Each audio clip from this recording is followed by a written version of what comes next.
Construite au XIXe siècle, cette somptueuse villa de 3700 mètres carrés est devenue, il y a exactement 30 ans, un centre d'art, un lieu où se croisent les différentes pratiques artistiques, un lieu également où l'on mène une réflexion autour de la vidéo et de la photographie.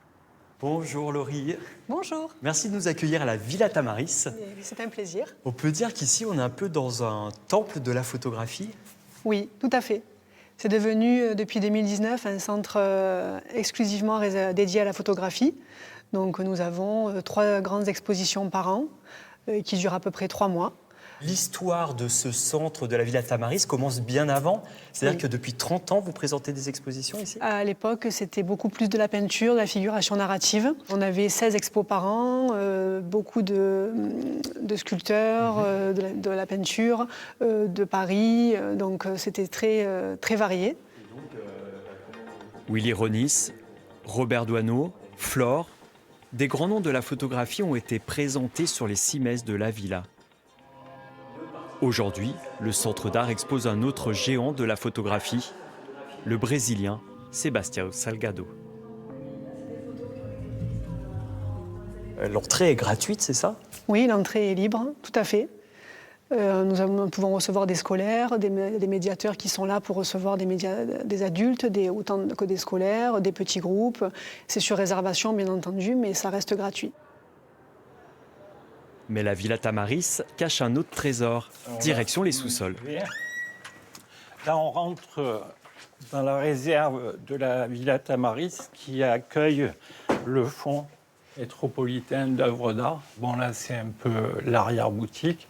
Donc, à chaque exposition, nous achetons 1 voire 2 œuvres aux photographes. C'est un bien public, culturel, que nous pouvons mettre à disposition d'ailleurs à d'autres structures. Entre ici au-dessus où on a des grands formats, il y a à peu près 700 œuvres qui sont stockées. Quand on les reçoit, on les reçoit un peu bruts et on les fait encadrer.